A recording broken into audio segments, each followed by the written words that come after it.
Alrighty, let's look at this story. And I actually watched the video that's attached to this story. Dodge timeline, the beginning of the end for muscle cars. Now, first of all, let me stop right there. It's over. This is not the beginning of the end. This pretty much is the end. In other news, Bugatti just announced that the Mistral will be their final W16 car. Now, we've already seen Lamborghini and Ferrari pretty much already say, yeah, the V12 is going to be hybridized for its final run, and then after that, they're dead. They're done. It's gone. That's it. Now, what those car companies have going for them is mostly looks. Lamborghini is always going to look like Lamborghini because they have a very, very distinctive styling to them. They from what I've seen, all of them seem to fit the shape or the silhouette of the Diablo. And then Ferrari has a very distinctive size and shape. But as you've seen, Lamborghini realized, we got to make money, so we're going to have to go to crossovers or SUVs. So what do? They make the Urus, and then all of a sudden, the Urus became their best-selling model ever. Ferrari, they have like some little car that looks like a station wagon. The thing is really ugly. But I knew when I saw that, and I saw that in person because I was at a Ferrari Maserati dealership. And all of those things are eventually going to go to crossovers. I mean, you look at Rolls-Royce. Rolls-Royce had like the biggest car you could buy, and then even they made a crossover SUV. Or they went straight to a SUV, not really a crossover. But basically, these companies understand it's like, listen, crossovers and SUVs is the only way that we're going to be able to stay alive. Otherwise, we'll just be, marquee names on discontinued vehicles because we can't sell this stuff. We can't keep selling these things. Now, Europe's already given, the German automakers their marching orders. So hybridization is just the stopover for full electrification. All of these things are going fully electric. Now, these people can keep on with the nonsense. Oh, yeah, but the electric grid can't handle it. First of all, you make too many assumptions. Number one, you assume that battery technology won't change, which we already know is not true. Because when I was a kid, we had nickel-cadmium batteries. Now we got lithium-ion. It'll be something else later. They say solid-state batteries that, for one thing, can't burst into flames. Number two, they supposedly charge faster. You've got Hyundai with their battery technology. They've got like 800-volt charging in all of their new cars. Then on top of that, you have entire cities putting in new infrastructure for solar. And if you really think about it, it makes perfect sense. It's like they've got these people putting solar panels on their houses, and they're telling you up front, it's like, oh yeah, well, if you get more power than you can use, then you can just sell it back to the grid. No. What they're doing is they're getting you to be part of the power grid. That's what they're doing. I don't know why this is so difficult. It's funny. I think what it is a lot of people didn't grow up in the 80s and they didn't see science fiction movies and they didn't see shit progress. It's just like that movie, The Arrival. I'll always believe that the reason why they have these DirecTV dishes on everybody's houses and they never took them down despite the fact people canceled DirecTV and they went to other things is because those things are still connected. You could use those things as like a radio telescope. But that's beyond the point of this. This chick, Elizabeth Puckett, she wrote this story, and I watched her video. It was a podcast, and she was talking with some dude about the mismanagement of Dodge. I purposely choose to think that Dodge isn't really being mismanaged. It's just that Dodge is the antithesis of the future of these vehicles in general.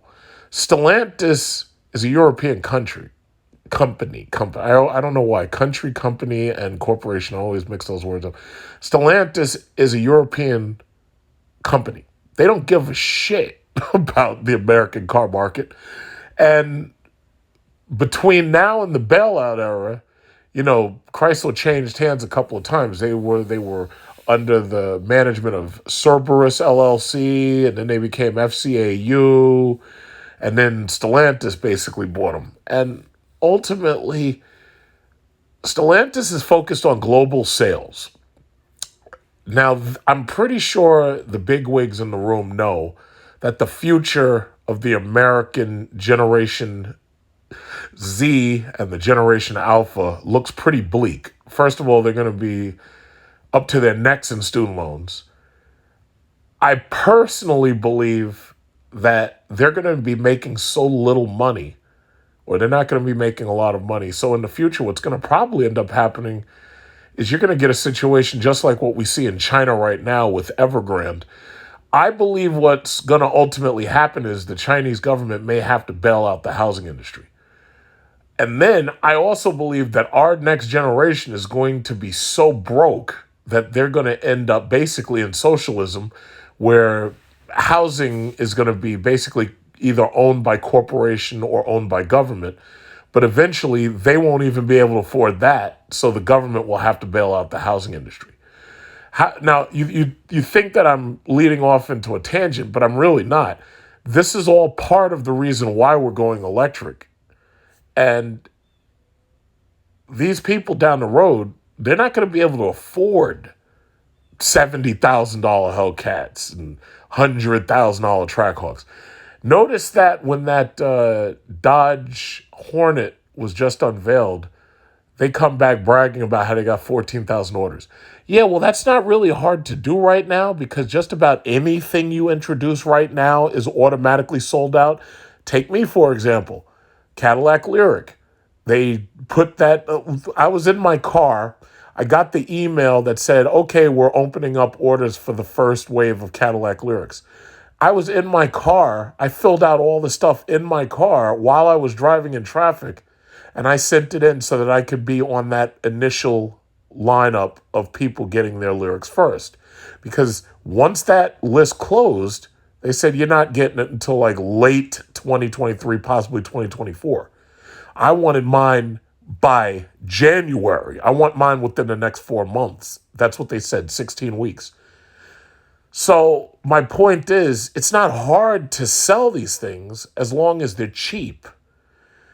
And they know that Generation Z, I should include millennials with that, but also Generation Alpha, they know they're not going to be able to afford expensive cars. Some of them will, most of them won't. So again, I don't believe that it's necessarily that Dodge is being mismanaged. I think that Dodge is just antithetical of the future of these cars. But you know what? Let me get to the story, and I'm going to provide the link so you can read it yourself. So the automaker is being aloof, but here's what we know: it's unofficially official. The wildly popular and successful Dodge Challenger and Charger are done as we know them. Now, I'd like to stop right there. See, I like going off in tangents. I want you to think about all of these goddamn YouTubers who, just for views, tried to convince you that Dodge was coming out with all this bullshit that was never going to happen. Hydrogen-powered cars. First of all, this country doesn't even have a hydrogen infrastructure like that. I think California is being like the only state, and there's only like 1 or 2 cars you can buy. It's like a Honda. Either it's an Insight or a Clarity. I don't even know which. It doesn't matter, because the hydrogen infrastructure is going nowhere. And just to make you hold on to beliefs that they were going to keep the internal combustion engine around, you've got people trying to convince you that hydrogen was the next big thing. Not to mention that SRT Ghoul, that was a April Fool's Day joke, which I mentioned before. So the reality is, the Dodge Challenger and Charger that is gone. Somebody's out here with these fucking old ass This guy's got this old ass car. This is not a new car, it's old. And feels it necessary to rev this fucking thing. Let me tell you something. That shit right there is the reason why I can't wait for electrification. Once all these cars are electric, I'll never have to hear one of these motherfuckers ever again when it's 3 o'clock a.m. Ever. But anyway, I digress. So our children, grandchildren will never know what it feels like to spec out a new Charger or Challenger. Yeah, your children and grandchildren will never know what it feels like to pay off their student loans. Your children and grandchildren will never know what it feels like to have their Charger or Challenger stolen at gunpoint. Your children and grandchildren will never know what it feels like to wake up in the morning and see the wheels snatched off their Challenger or Charger. We'll get to the car theft in a minute. He's still out there. So anyway, there's nothing quite like buying a new car.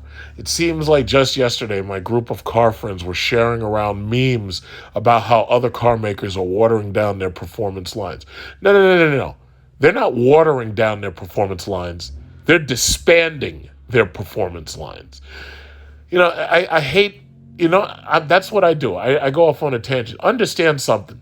Once everybody's in these electric cars, the government and the system itself are going to have control over just about everything, every aspect of these cars.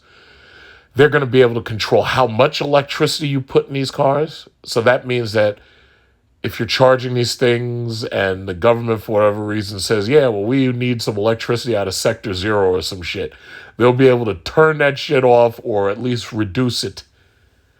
Or perhaps if they want to control your speed, they'll be able to change your top speed. They'll be able to reduce your top speed. And I know a lot of people say, oh yeah, well, I'm just going to hold on to my Challenger and my Charger. I'm going to hold on to it forever on my Let me tell you something. They're going to pass regulations against you where they may flat out make it illegal to even have the car in the area. California is the first state that I saw literally put out, what are those things? Muffler, exhaust, decibel noise limitations. And then New York did it. We passed what was called the Sleep Act so that people could sleep. Because you got these idiots with these stupid Hondas and these stupid Nissans, and they try to make their exhaust sound like machine gun fire. Well, guess what? All that shit is dead. And when the cops catch you, they're going to shove a ticket so far up your ass, you wouldn't even think to modify a car again. But some states may straight up make it illegal. Like they may make it so you can't even register the car. They may have a federal ban across the board and make it so you can't even get registration stickers on your car. So you tell me, what would happen if you can't get a registration sticker on a vehicle and you're driving it or you're caught driving it by the cops? You tell me. That's where we're going. I can already see it. I can see it. I can see it in my mind. I can see it. I should make a movie. So anyway, I keep digressing. I'll never get through this. Okay. Dodge Stellantis is out there putting Hellcat engines into everything. Well, they didn't do the Pacifica minivan, and they damn sure didn't do the 300 Hellcat, so I guess not exactly everything, huh? Oddly enough, it seems that the big bullies with the strongest sales numbers for a few quarters now are going to be the first ones out. So how did we get here? Well, it's very simple. Dodge was selling you old technology. There ain't nobody else out there putting an iron block engine with a supercharger on it into a full-size car. Nobody else is doing that. There's nobody else out there putting an iron block engine with a supercharger on it into a Jeep Grand Cherokee or anything that size. You see that Hyundai Palisade, that Kia Telluride? Those things got V6s that are less than 4 liters in it, 3.6 liter V6s. And then you got GM. They got 3.6 liter V6s in just about everything, except the Escalade, which is a V8. I mean, yeah, there's a couple of other trucks, but yeah, the biggest of the big have a V8. Ford, and I will say this, and this is one of the reasons why I never sold off my Ford shares that I got before, when we had the bailout era. To their credit, Ford knew this was coming. So Ford developed those EcoBoost engines, and they got those things out there as early as they could get them. So they put the EcoBoost in the Navigator, they put it in the Expedition, they put it in the Mustang, they put it in just about everything. And they knew that we were going to reach this point. They knew this was coming. So they got way ahead of it. Now, The Mustang Mach-E, they already got there. I'm pretty sure they got the Lincoln EVs coming. And now GM is putting out their EVs, but they already had the Bolt and the Volt, which were too small, in my opinion, for me to even consider. So now it looks like they're getting to the real sizes, like things that are the size of the XT5, the XT6. That's what people are looking for, specifically that XT6, because that XT6 has the 3 rows, and it's big enough for a family without being as expensive as an Escalade. But GM and Ford were ahead of the ball. Dodge Chrysler Stellantis was behind the ball. It looks like they're way behind it if you really think about it. So it says, oddly enough, it seems that the big bullies are first to go. Let's go through the timeline. So she put together a little timeline to talk about where I guess she believes that they went wrong. So Stellantis joined French automaker Peugeot PSA to create Stellantis. We were just getting used to the idea of Fiat being attached to the Chrysler brand. No, we weren't. That Fiat and Alfa Romeo shit wasn't selling. It wasn't selling. Ask Fiat right now. Go to your nearest Fiat dealership. Ask them how their cars are selling. In fact, while I'm on the road, I barely see any Fiats at all. Like, I remember when those 500s and the Barth and the what was that thing? The Quadrifoglio. I remember when those things first got out. Like, you'd see them here and there. But now I don't see them at all. Like, the only people I see in them are used. They're like very old and they're very used. It's like nobody wants that little shit. SRT was disbanded. When I saw that, I was like, yeah, yep. I was expecting it, number one, because the thing about it is a performance division has no place in the future of these cars. It really doesn't.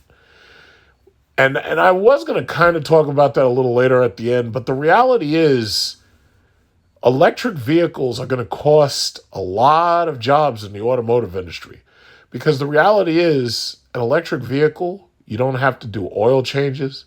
You don't have to do brake changes as much. Like my Jeep SRT, I have rear pads I have to have installed onto my Jeep SRT. Now, you're going to have to change your brakes far less because these electric cars have regenerative brakes. And they don't really need the friction brakes because they're so busy trying to get their energy back on the regenerative brakes that led to what was called one-pedal driving, where you could basically just drive by pushing the pedal, and as soon as you take your foot off the pedal, the car basically comes to a dead stop. But friction brakes are always going to be there for emergency purposes.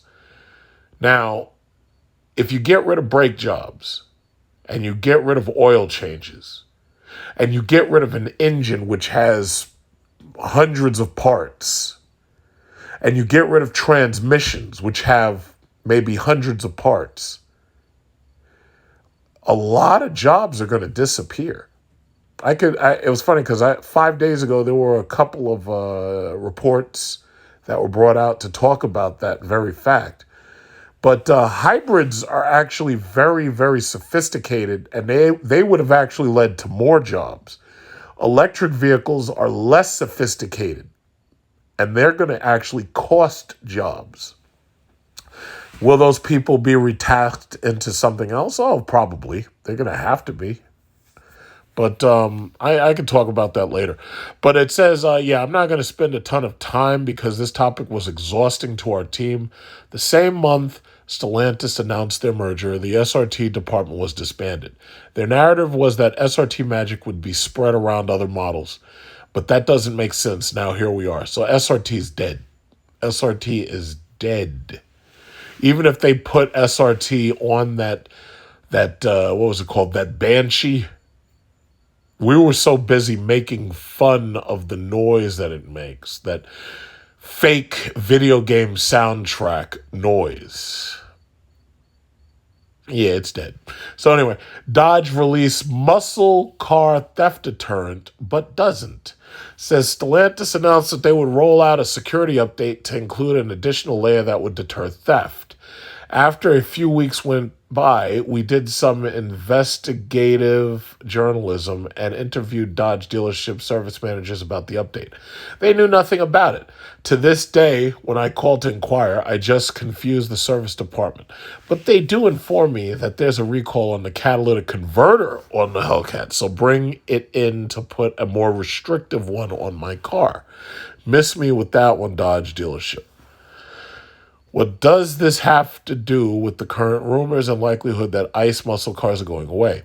It was around this time when I started to lose faith that Dodge could develop and deliver anything that would outperform against Tesla, when they couldn't get on the same page about a simple software update, or maybe they just don't care. Well, the theft is the other big issue. Car theft, see, first of all, there's various forms of it. Some of these people are stealing these cars just because they'll never be able to afford them and they just want to drive them. During the pandemic, we watched levels of car theft that I never imagined possible. I watched videos of Corvette C8s, Dodge Chargers, Dodge Challengers, Trackhawks just being stolen off of lots. But what was amazing to me was that they didn't even bother to open the gates. These people were literally driving through the fucking gates or through the glass. I never imagined that I would see anything even remotely like that. Never imagined it.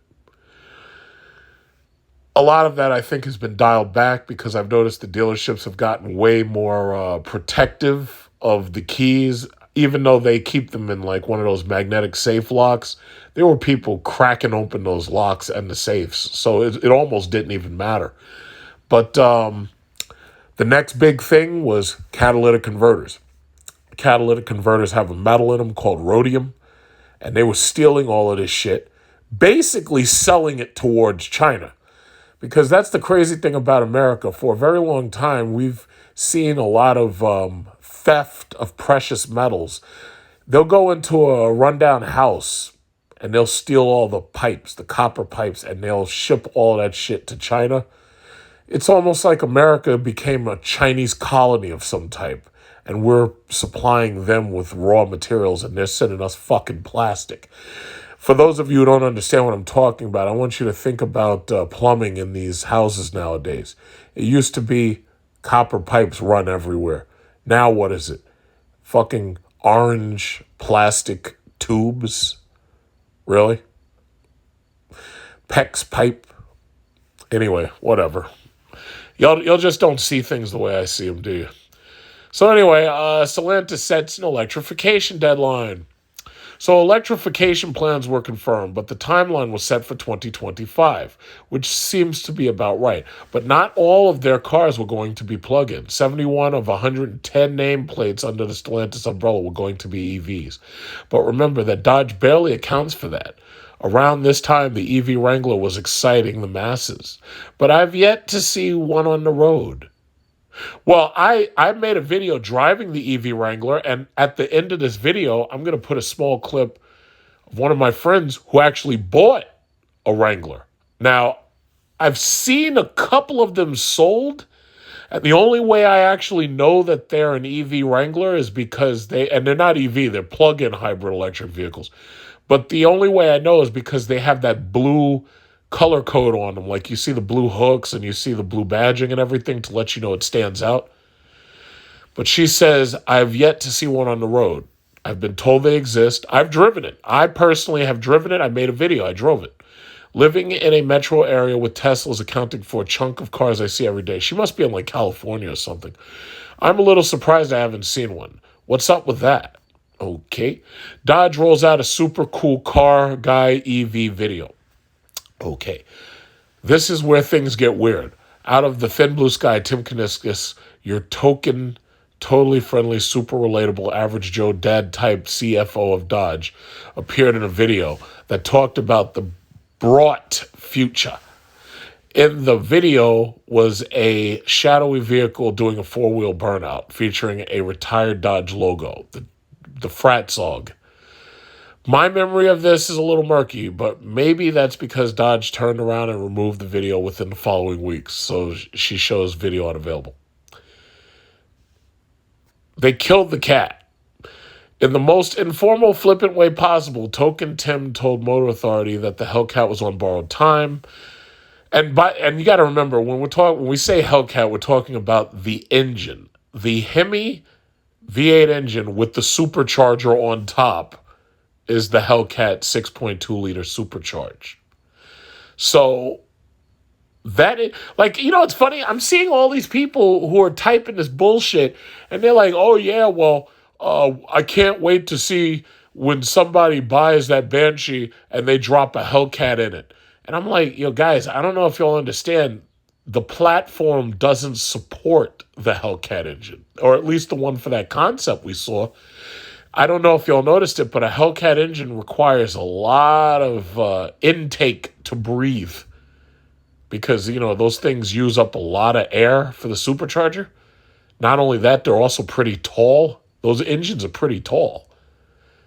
That'll never fit in one of those damn things. In fact, when you're talking about electric motors, the drivetrain doesn't even work out. So chances are that's never going to happen.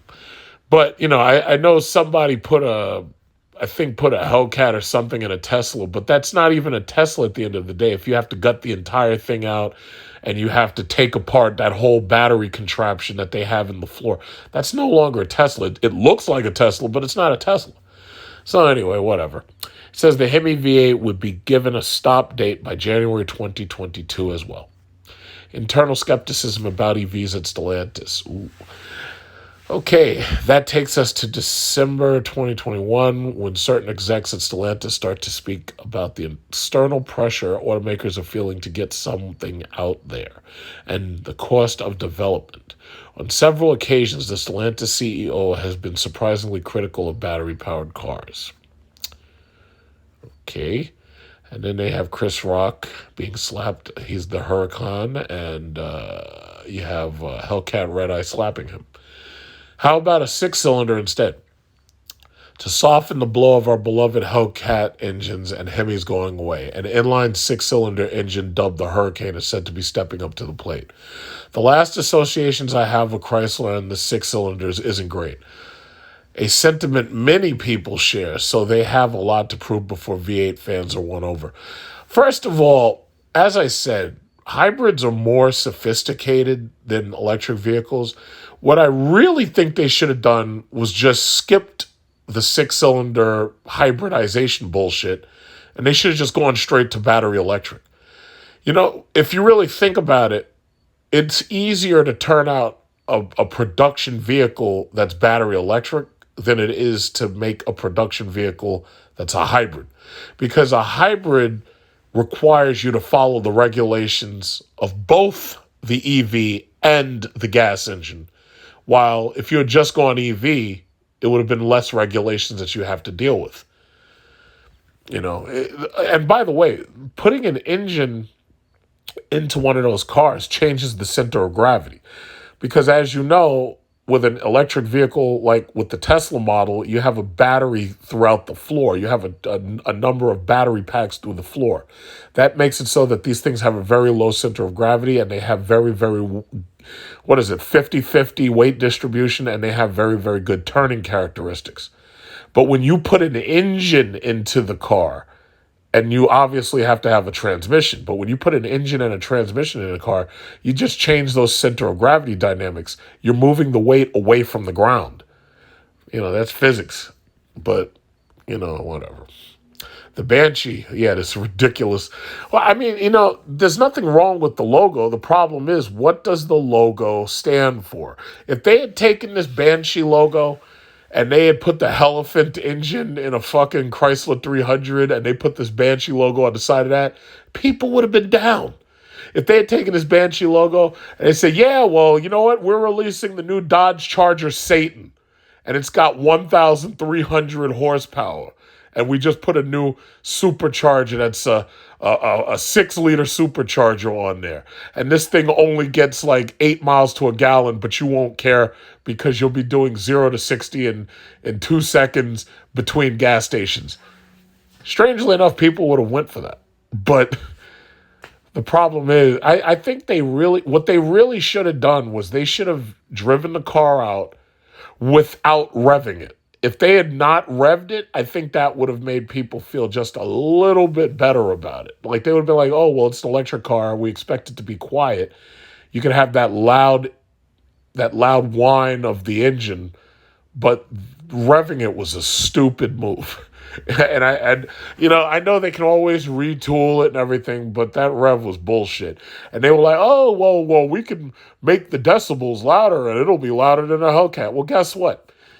If you have a speaker box in the back of your car and you have dual 12s or dual 15s with a kicker L7 and amplifiers on it, yeah, you could be a lot louder than a Hellcat. You could make these entire blocks shake. Thing about it is, that's not an engine sound. When people think engine sound, they think mechanical pieces moving. That's what they think.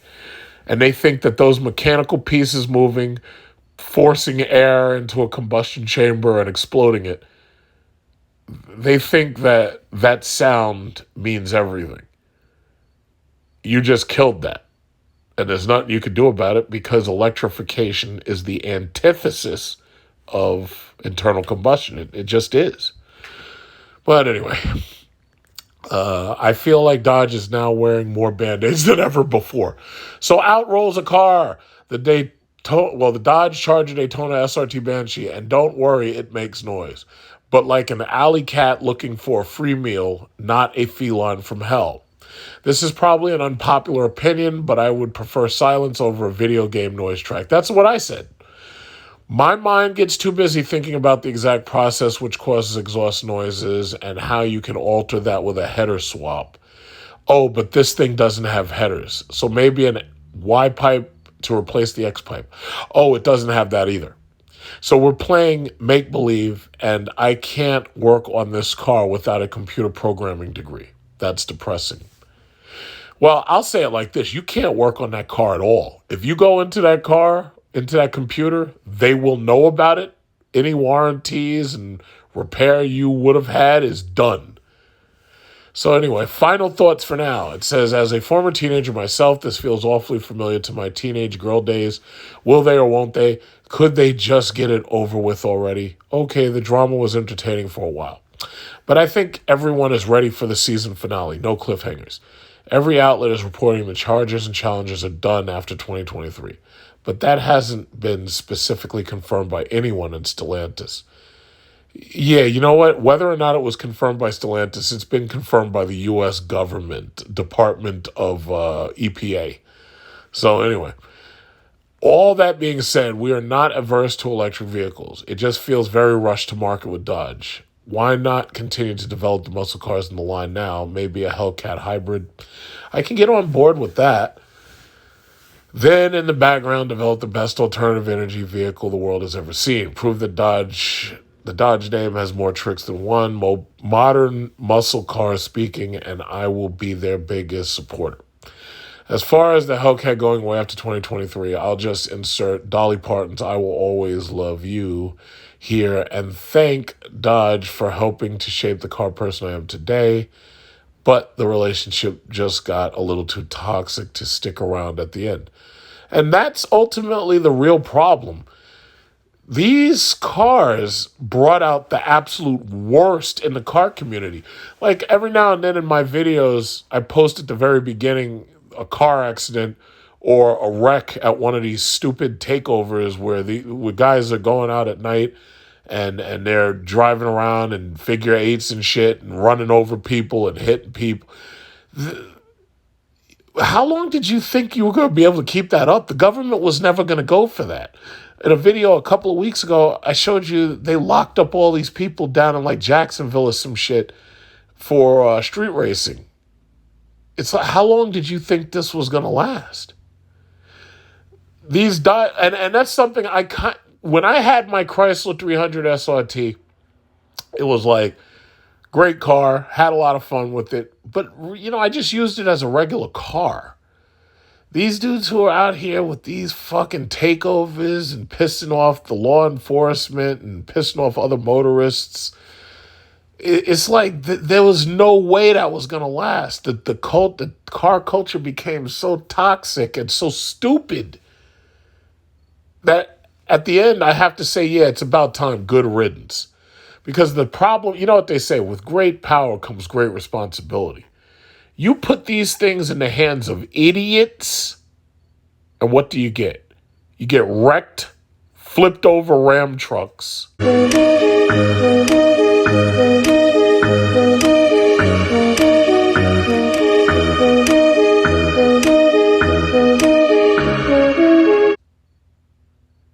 And you get car accidents at ridiculous speeds.